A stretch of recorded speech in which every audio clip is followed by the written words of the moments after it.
اب یہ کسی شہنشاہ کی بیٹی نہیں۔ خالد رضی اللہ عنہ نے کہا، اب یہ تیری بیوی ہوگی، یہ مجھے واپس کرنی پڑے گی۔ یونس ابن مرقس نے کہا، ہرقل اپنی بیٹی کو واپس لینے کے لیے اپنی تمام تر سلطنت کی فوج اکٹھی کر کے دمشق پر حملہ کر دے گا، ایسا نہیں کرے گا تو فدیہ ادا کر کے اسے آپ سے واپس لے لے گا۔ خالد رضی اللہ عنہ خاموش ہو گئے۔ اگلی صبح خالد رضی اللہ عنہ واپس روانہ ہوئے۔ وہ بہت خوش تھے، انہوں نے معاہدہ نہیں توڑا تھا اور اپنا مقصد بھی پورا کر لیا تھا۔ دمشق تک جانے والا راستہ آدھا طے ہوا تھا کہ انطاکیہ کی طرف سے 12-14 گھڑ سوار آئے۔ وہ رومی تھے، ان میں ایک اونچی حیثیت کا معلوم ہوتا تھا۔ وہ خالد رضی اللہ عنہ سے ملنا چاہتا تھا، اسے خالد رضی اللہ عنہ تک پہنچا دیا گیا۔ میں شہنشاہ ہرقل کا ایلچی ہوں، اس نے کہا، اور یہ میرے محافظ ہیں۔ میں امن سے آیا ہوں، اس امید کے ساتھ کہ آپ سے بھی مجھے امن اور دوستی ملے گی۔ کیا پیغام لائے ہو؟ خالد رضی اللہ عنہ نے پوچھا۔ شہنشاہ ہرقل کو اطلاع مل گئی ہے کہ آپ نے ہماری فوج اور دمشق سے ہجرت کرنے والوں پر حملہ کیا ہے، ہرقل کے ایلچی نے کہا۔ شہنشاہ نے آپ کے حملے کے متعلق کچھ نہیں کہا، انہوں نے اپنی بیٹی واپس مانگی ہے اور کہا ہے کہ آپ جس قدر فدیہ طلب کریں گے ادا کیا جائے گا۔ شہنشاہ نے یہ بھی کہا ہے کہ آپ فیاض اور کشادہ ظرف ہیں، اگر آپ فدیہ نہ لینا چاہیں تو میری بیٹی مجھے بخش دیں۔ ہرقل نے خالد رضی اللہ عنہ کو فیاض اور کشادہ ظرف کہہ کر ان کی خوشامد نہیں کی تھی۔ وہی خالد رضی اللہ عنہ جو میدان جنگ میں دشمن کے لیے قہر تھے، میدان کے باہر اتنے ہی حلیم اور فیاض تھے۔ اگر تمہارے شہنشاہ نے بخشش مانگی ہے تو اس کی بیٹی کو بخشش کے طور پر لے جاؤ، خالد رضی اللہ عنہ نے ایلچی سے کہا اور رکابوں پر کھڑے ہو کر بلند آواز سے حکم دیا، رومیوں کے شہنشاہ ہرقل کی بیٹی کو اس کے ایلچی کے حوالے کر دو۔ خدا کی قسم، میں نے تم سب کی طرف سے اسے بخشش کے طور پر چھوڑ دیا ہے۔ ہمیں ہرقل کی سلطنت چاہیے، اس کی بیٹی نہیں۔ ہرقل کی بیٹی اس کے سفیر کے ساتھ چلی گئی۔ یونس ابن مرقس نے ٹھیک کہا تھا کہ ہرقل ہر قیمت پر اپنی بیٹی واپس لے لے گا۔ یونس کو خالد رضی اللہ عنہ نے اپنے حصے کے مال غنیمت میں سے بے انداز انعام دینا چاہا، لیکن اس نے صاف انکار کر دیا اور کہا کہ وہ باقی عمر شادی نہیں کرے گا۔ بعد میں اس نے اپنی زندگی اسلام اور جہاد کے لیے وقف کر دی تھی، لیکن اس کی باقی زندگی صرف 2 سال تھی۔ وہ جنگ یرموک میں شہید ہو گیا تھا۔ خالد رضی اللہ عنہ جب مال غنیمت کے ساتھ دمشق میں داخل ہوئے تو ان کی فوج نے دیوانہ وار ان کا استقبال کیا۔ وہ کامیاب لوٹے تھے۔ خالد رضی اللہ عنہ نے پہلا کام یہ کیا کہ امیر المؤمنین ابو بکر رضی اللہ عنہ کے نام بڑا لمبا پیغام لکھوایا، جس میں انہیں دمشق کی فتح کی خوشخبری سنائی۔ یہ بھی لکھا کہ وہ دمشق میں کس طرح داخل ہوئے تھے اور ابو عبیدہ رضی اللہ عنہ نے کیا غلطی کی تھی۔ انہوں نے تفصیل سے لکھا کہ وہ کس طرح رومیوں کے پیچھے گئے اور ان کے سالاروں توما اور ہرپیس کو ہلاک کیا، اور پھر ہرقل کی بیٹی کس طرح واپس کی۔ مال غنیمت کے متعلق لکھا کہ اس کا 5واں حصہ خلافت کے لیے جلدی بھیج دیا جائے گا۔ خالد رضی اللہ عنہ نے یہ پیغام اکتوبر 634 عیسوی کی پہلی تاریخ بمطابق 2 شعبان 13 ہجری کے روز بھیجا تھا۔ قاصد روانہ ہو گیا۔ کئی گھنٹے گزر گئے تو ابو عبیدہ رضی اللہ عنہ خالد رضی اللہ عنہ کے خیمے میں آئے۔ ابو عبیدہ مغموم تھے۔ خالد رضی اللہ عنہ نے پوچھا کہ ان کا چہرہ ملول کیوں ہے؟ ابن الولید، ابو عبیدہ رضی اللہ عنہ نے بوجھل آواز میں کہا، خلیفہ ابو بکر رضی اللہ عنہ فوت ہو گئے ہیں اور اب عمر رضی اللہ عنہ خلیفہ ہیں۔ خالد رضی اللہ عنہ سن ہو کے رہ گئے اور کچھ دیر ابو عبیدہ رضی اللہ عنہ کے منہ پر نظریں جمائے رہے۔ کب فوت ہوئے؟ خالد رضی اللہ عنہ نے سرگوشی میں یوں پوچھا جیسے سسکیاں لے رہے ہوں۔ 22 جمادی الاخر کے روز، ابو عبیدہ رضی اللہ عنہ نے جواب دیا۔ یہ تاریخ 22 اگست 634 عیسوی تھی۔ حضرت ابو بکر صدیق رضی اللہ عنہ کو فوت ہوئے 1 مہینہ اور 8 دن ہو گئے تھے۔ اطلاع اتنی دیر سے کیوں آئی؟ اطلاع جلدی آ گئی تھی، ابو عبیدہ رضی اللہ عنہ نے جواب دیا۔ مدینہ سے قاصد آیا تو اس نے دیکھا کہ ہم نے دمشق کا محاصرہ کر رکھا ہے۔ اس نے سوچا کہ محاصرے کے دوران یہ اطلاع دے دی تو اپنے لشکر میں کوحرام برپا ہو جائے گا اور اس کا محاصرے پر بہت برا اثر پڑے گا۔ اس نے صرف یہ بتایا کہ مدینہ میں خیریت ہے اور کمک آ رہی ہے۔ 1-2 دنوں بعد اس نے پیغام مجھے دے دیا اور چلا گیا۔ میں نے پڑھا اور یہی بہتر سمجھا کہ دمشق کا فیصلہ ہو جائے تو تجھے اور لشکر کو اطلاع دے دوں۔ ابو عبیدہ رضی اللہ عنہ نے نئے خلیفہ کا خط جو ابو عبیدہ رضی اللہ عنہ کے نام لکھا گیا تھا خالد رضی اللہ عنہ کو دے کر کہا، اور یہ وہ خبر ہے جو میں تجھے لڑائی ختم ہونے تک نہیں دینا چاہتا تھا۔ خالد رضی اللہ عنہ خط پڑھنے لگے۔ یہ خلیفہ عمر رضی اللہ عنہ نے ابو عبیدہ رضی اللہ عنہ کو لکھا تھا۔ خط کچھ یوں تھا، خلیفۃ المسلمین عمر کی طرف سے ابو عبیدہ کے نام، بسم اللہ الرحمن الرحیم، میں تجھے اللہ سے ڈرتے رہنے کی نصیحت کرتا ہوں۔ اللہ لازوال ہے جو ہمیں گمراہی سے بچاتا ہے اور اندھیرے میں روشنی دکھاتا ہے۔ میں تمہیں خالد بن ولید کی جگہ وہاں کے تمام لشکر کا سپہ سالار مقرر کرتا ہوں۔ فوراً اپنی جگہ لے لو۔ ذاتی مفاد کے لیے مومنین کو کسی مشکل میں نہ ڈالنا۔ انہیں اس پڑاؤ پر نہ ٹھہرانا جس کے متعلق تو نے پہلے دیکھ بھال نہ کر لی ہو۔ کسی لڑائی کے لیے دستوں کو اس وقت بھیجنا جب وہ پوری طرح منظم ہو، اور کوئی ایسا فیصلہ نہ کرنا جس سے مومنین کا جانی نقصان ہو۔ اللہ نے تجھے میری آزمائش کا اور مجھے تیری آزمائش کا ذریعہ بنایا ہے۔ دنیاوی لالچوں سے بچے رہنا، کہیں ایسا نہ ہو کہ جس طرح تجھ سے پہلے تباہ ہوئے ہیں تو طمع سے تباہ ہو جائے۔ تو جانتا ہے وہ اپنے رتبے سے کس طرح گرے ہیں۔ اس خط کا مطلب یہ تھا کہ خلیفۃ المسلمین عمر رضی اللہ عنہ نے خالد رضی اللہ عنہ کو سپہ سالاری سے معزول کر دیا تھا۔ اب ابو عبیدہ رضی اللہ عنہ سپہ سالار تھے، بلکہ وہ 1 مہینہ 8 دن پہلے سے سپہ سالار تھے۔ اللہ کی رحمت ہو ابو بکر رضی اللہ عنہ پر۔ خالد رضی اللہ عنہ نے خط ابو عبیدہ کو دے کر کہا، وہ زندہ ہوتے تو میرا یہ انجام نہ ہوتا۔ مورخ یعقوبی اور واقدی لکھتے ہیں کہ اللہ کی تلوار جھک گئی تھی۔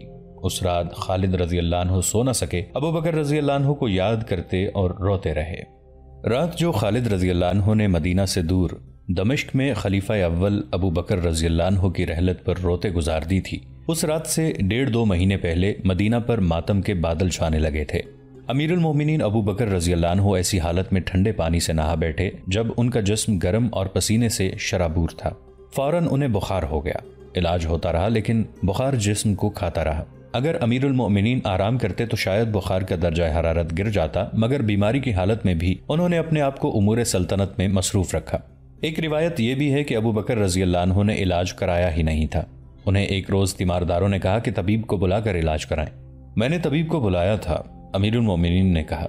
اس نے کہا تھا کہ علاج اور آرام کی ضرورت ہے۔ میں نے اسے کہا تھا کہ میں جو چاہوں گا کروں گا۔ میں نے اسے واپس بھیج دیا تھا۔ علاج کیوں نہیں کرایا امیر المؤمنین؟ آخری منزل پر آن پہنچا ہوں میرے رفیقو، خلیفۃ المسلمین ابو بکر رضی اللہ عنہ نے کہا۔ اللہ نے جو کام میرے سپرد کیے تھے وہ اگر سب کے سب پورے نہیں ہوئے تو میرے لیے یہ اطمینان کیا کم ہے کہ میں نے کوتاہی نہیں کی۔ میں اللہ کے محبوب کے پاس جا رہا ہوں۔ تاریخ گواہ ہے کہ ابو بکر رضی اللہ عنہ نے اپنے 2 سال اور 3 ماہ کے دور خلافت میں معجزہ نما کام کیے تھے۔ رسول کریم صلی اللہ علیہ وآلہ وسلم کی وفات کے فوراً بعد ارتداد کا جو فتنہ تمام سرزمین عرب میں پھیل گیا تھا وہ ایک جنگی طاقت تھی جسے ختم کرنے کے لیے اس سے زیادہ جنگی طاقت کی ضرورت تھی۔ لیکن ابو بکر رضی اللہ عنہ نے تدبر سے اور جنگی فہم و فراست سے مجاہدین اسلام کی قلیل تعداد کو استعمال کیا اور تھوڑے سے عرصے میں ارتداد کے فتنے اور اس کی جنگی طاقت کو ریزہ ریزہ کر دیا۔ اس کے نتیجے میں ان تمام قبیلوں نے جو ارتداد کی لپیٹ میں آ گئے تھے اسلام قبول کر لیا۔ ابو بکر رضی اللہ عنہ نے آنے والے مسلمان حکمرانوں، عمراء اور وزراء کے لیے یہ سبق ورثے میں چھوڑا کہ ان میں بے لوث جذبہ ہو، اقتدار کی ہوس اور کوئی ذاتی مفاد نہ ہو تو پوری قوم مجاہدین کا لشکر بن جاتی ہے، اور قوم کی تعداد کتنی ہی کم کیوں نہ ہو وہ کفر کی چٹانوں کے دل چاک کر دیا کرتی ہے۔ یہ سربراہ سلطنت پر منحصر ہے کہ قوم فتح و کامرانی کی رفتوں تک جاتی ہے یا ذلت و رسوائی کی اندھیری کھائیوں میں۔ ارتداد کے علاوہ بھی کہیں بغاوت اور کہیں شورش تھی۔ خلیفہ اول ابو بکر رضی اللہ عنہ نے ہر سو امن و امان قائم کر دیا تھا۔ فتنہ و فساد نہ رہا، بغاوت اور شورش نہ رہی تو ابو بکر رضی اللہ عنہ نے انتہائی جرت مندانہ فیصلہ کیا۔ انہوں نے مجاہدین کو فارس جیسی شہنشاہی کے خلاف اور پھر اسی جیسی دوسری بڑی جنگی طاقت کے خلاف بھیج دیا۔ مجاہدین نے کسرا کی طاقت کو کچل کر اس کے بے شمار علاقے کو اسلامی سلطنت میں شامل کر لیا، پھر قیصر روم کی فوج پر دہشت بن کر چھا گئے اور اس کے کئی علاقے اسلامی سلطنت میں آ گئے۔ کسرا بھی اور قیصر بھی اپنے آپ کو ناقابل تسخیر سمجھتے تھے۔ مسلمانوں نے خلیفہ اول کے احکام کی پیروی کرتے ہوئے ان دونوں دشمنان اسلام کا گھمنڈ توڑ دیا اور اسلامی فوج کو ایک طاقت بنا دیا۔ انہی جنگوں میں مجاہدین کو فوج کی صورت میں منظم کیا گیا تھا۔ ابو بکر رضی اللہ عنہ کی سب سے بڑی کامیابی یہ تھی کہ اسلام ایک مذہب کی صورت میں ہی عرب سے عراق اور شام میں نہ پھیلا، بلکہ اس سے اسلامی تمدن اور اسلامی تہذیب بھی پھیلی، بلکہ یوں کہنا درست ہوگا کہ ایک نئے کلچر نے جنم لیا جسے لوگوں نے اسلامی کہا اور اسے اپنایا۔ اس سے پہلے تو لوگ فارس اور روم کے کلچر کو ہی تہذیب و تمدن سمجھتے اور اسے فوراً قبول کر لیتے تھے۔ خلیفہ اول جیسے تھک سے گئے تھے اور پوری طرح مطمئن تھے کہ وہ خالق حقیقی کے حضور جا رہے ہیں اور سرخرو جا رہے ہیں۔ اس دور کی تحریروں سے اور مورخوں کی تحقیقات سے پتہ چلتا ہے کہ ابو بکر رضی اللہ عنہ کو ایک مسئلہ پریشان کر رہا تھا۔ یہ تھا ان کی جانشینی کا مسئلہ۔ انہوں نے اپنے اہل خانہ سے اس مسئلے کا ذکر کیا تھا۔ میرے اللہ کے رسول صلی اللہ علیہ وآلہ وسلم کو موت نے اتنی مہلت نہیں دی تھی کہ کسی خلیفہ کو خود مقرر کرتے۔ ابو بکر رضی اللہ عنہ نے کہا تھا، اس کا یہ نتیجہ نکلا کہ ثقیفہ بنی سعدہ میں مہاجرین اور انصار کے درمیان اختلاف پر فتنہ اور فساد پیدا ہو گیا تھا۔ یہ تو اللہ کو منظور نہ تھا کہ اس کے رسول صلی اللہ علیہ وآلہ وسلم کی امت، جس کی تعداد ابھی بہت تھوڑی ہے، آپس میں لڑ کر ختم ہو جائے۔ اللہ نے امت کا اتحاد میرے ہاتھ پر قائم رکھا۔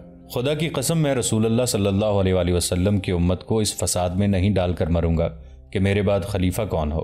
میں خلیفہ خود مقرر کر کے جان اللہ کے سپرد کروں گا۔ عظیم تھے خلیفہ اول کہ انہوں نے یہ بات سوچ لی تھی۔ اس دور کے تھوڑا عرصہ بعد کے وقائع نگار اور مبصر لکھتے ہیں کہ خلیفہ اول نے سوچ لیا تھا، قبیلوں یا طبقوں یا افراد میں جب اقتدار کی ہوس پیدا ہو جاتی ہے تو قوم کا اتحاد پھٹے ہوئے دامن کی مانند ہو جاتا ہے۔ فوجوں کی پیش قدمی پسپائی میں بدل جاتی ہے، پیچھے ہٹتا ہوا دشمن آگے بڑھنے لگتا ہے، پھر فوج بھی اقتدار کی جنگ کا ہتھیار بن جاتی ہے اور سالار سلطانی کے خواب دیکھنے لگتے ہیں۔ مسلمانوں کا وہ دور فتوحات سے مالا مال ہو رہا تھا، درخشاں روایات جنم لے رہی تھیں اور یہی تاریخ اسلام کی بنیاد بن گئی تھی۔ ابو بکر رضی اللہ عنہ کی دوربین نگاہوں نے دیکھ لیا تھا کہ قیصر و کسریٰ جو پسپائی اور زوال کے عمل سے گزر رہے ہیں اور نیست و نابود ہو جانے تک پہنچ گئے ہیں، وہ مسلمانوں کے نفاق سے فائدہ اٹھائیں گے اور افریت بن کر اسلام کو نگل جائیں گے۔ کیا عمر کو لوگ قبول کر لیں گے؟ ابو بکر رضی اللہ عنہ نے اپنے اہل خانہ سے کہا، شاید نہ کریں، عمر مزاج کا بہت سخت ہے، اپنے احباب سے مشورہ لے لیتا ہوں۔ ابو بکر رضی اللہ عنہ نے عبد الرحمن رضی اللہ عنہ بن عوف کو بلایا اور تنہائی میں بٹھایا۔ ابن عوف ابو بکر رضی اللہ عنہ نے کہا، کیا تو مجھے سچے دل سے بتا سکتا ہے کہ عمر بن خطاب کیسا آدمی ہے؟ تو اسے کیسا سمجھتا ہے؟ خدا کی قسم خلیفہ رسول عبد الرحمن بن عوف رضی اللہ عنہ نے کہا، جو میں جانتا ہوں وہ اس سے بہتر نہیں جو تو جانتا ہے، جو کچھ بھی تو جانتا ہے کہہ دے۔ ابو بکر رضی اللہ عنہ نے کہا۔ خلیفہ رسول عبد الرحمن بن عوف رضی اللہ عنہ نے کہا، ہم میں کوئی بھی ایسا نہیں جو عمر بن خطاب سے بہتر ہو، لیکن اس کی طبیعت میں جو سختی ہے وہ بھی ہم میں سے کسی میں نہیں۔ رائے میری بھی یہی ہے ابن عوف۔ ابو بکر رضی اللہ عنہ نے کہا، تم سب کو عمر کی سختی اس لیے زیادہ محسوس ہوتی ہے کہ میرے مزاج میں بہت نرمی ہے۔ کیا ایسا نہیں ہوگا کہ اپنے بعد خلافت کا بوجھ اس کے کندھوں پر ڈال دوں تو اس کی سختی کم ہو جائے؟ ایسے ہی ہوگا۔ کیا تو نے نہیں دیکھا کہ میں کسی پر سختی کرتا ہوں تو عمر اس کے ساتھ نرمی سے پیش آتا ہے، اور میں کسی کی کوتاہی یا غلطی پر اپنا رویہ نرم رکھتا ہوں تو عمر اس پر سختی کرتا ہے۔ وہ سمجھتا ہے کب سختی اور کب نرمی کی ضرورت ہے۔ بے شک ایسا ہی ہے، عبد الرحمن رضی اللہ عنہ نے کہا۔ خلیفہ رسول، بے شک ایسا ہی ہے، اس بات کا خیال رکھنا ابو محمد۔ ابو بکر رضی اللہ عنہ نے کہا، میرے تیرے درمیان جو باتیں ہوئی ہیں یہ کسی اور تک نہ پہنچیں۔ عبد الرحمن رضی اللہ عنہ بن عوف چلے گئے تو امیر المؤمنین نے اپنے ایک اور رفیق اور مشیر عثمان رضی اللہ عنہ بن عفان کو بلایا۔ ابو عبداللہ، ابو بکر رضی اللہ عنہ نے عثمان بن عفان رضی اللہ عنہ سے کہا، تجھ پر اللہ کی رحمت ہو، کیا تو بتا سکتا ہے کہ عمر بن خطاب کیسا آدمی ہے؟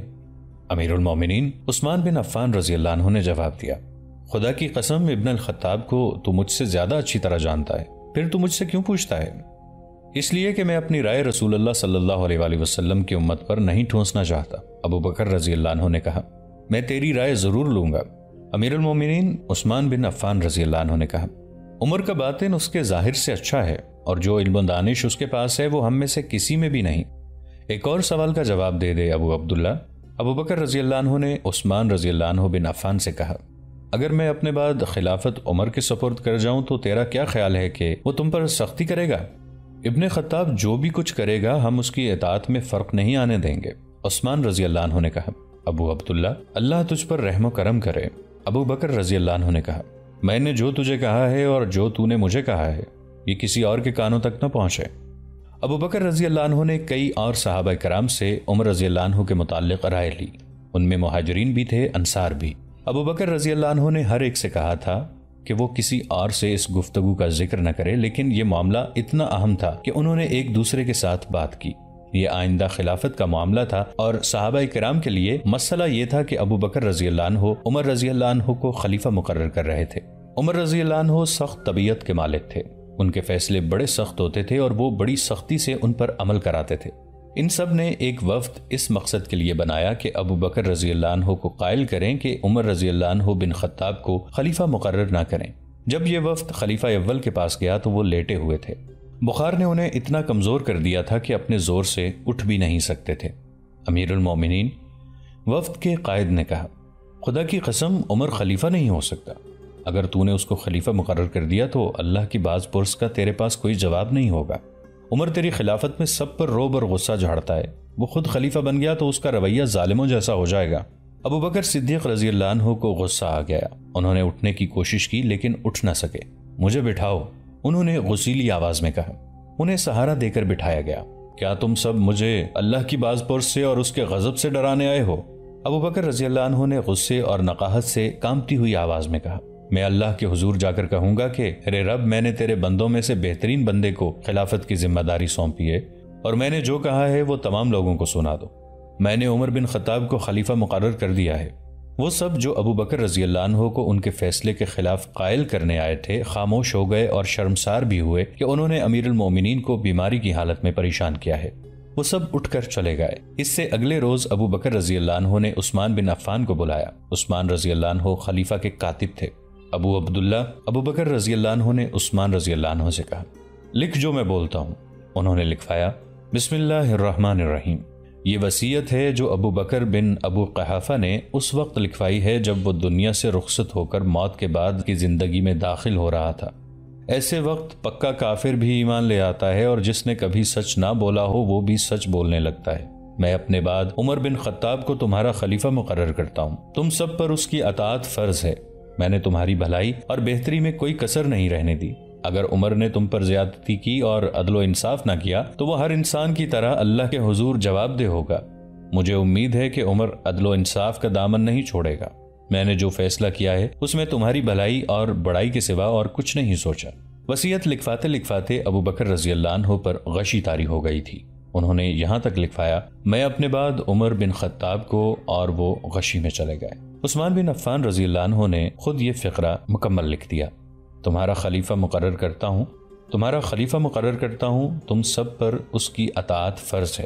میں نے تمہاری بھلائی اور بہتری میں کوئی کسر نہیں رہنے دی۔ ابو بکر رضی اللہ عنہ ہوش میں آ گئے۔ ابو عبداللہ ابو بکر رضی اللہ عنہ نے کہا، پڑھ جو میں نے لکھوایا ہے۔ عثمان بن عفان رضی اللہ عنہ نے پڑھ کر سنایا۔ اللہ اکبر۔ ابو بکر رضی اللہ عنہ نے کہا، خدا کی قسم جو تو نے سوچ کر لکھا ہے وہ سوچ غلط نہیں تھی۔ تو نے یہ سوچ کر عبارت پوری کر دی کہ میں غشی کی حالت میں ہی دنیا سے رخصت ہو گیا تو نامکمل وصیت خلافت کے لیے جھگڑے کا باعث بن جائے گی۔ بے شک امیر المومنین عثمان بن عفان رضی اللہ عنہ نے کہا، میں نے یہی سوچ کر عبارت مکمل کر دی ہے، اللہ تجھے اس کی جزا دے۔ ابو بکر رضی اللہ عنہ نے کہا۔ انہوں نے عثمان بن عفان کے الفاظ نہ بدلے اور وصیت مکمل لکھوا دی۔ مجھے اٹھا کر مسجد کے دروازے تک لے چلو، امیر المومنین نے کہا۔ ان کے مکان کا ایک دروازہ مسجد میں کھلتا تھا۔ وہ دروازہ کھولا گیا، نماز کا وقت تھا۔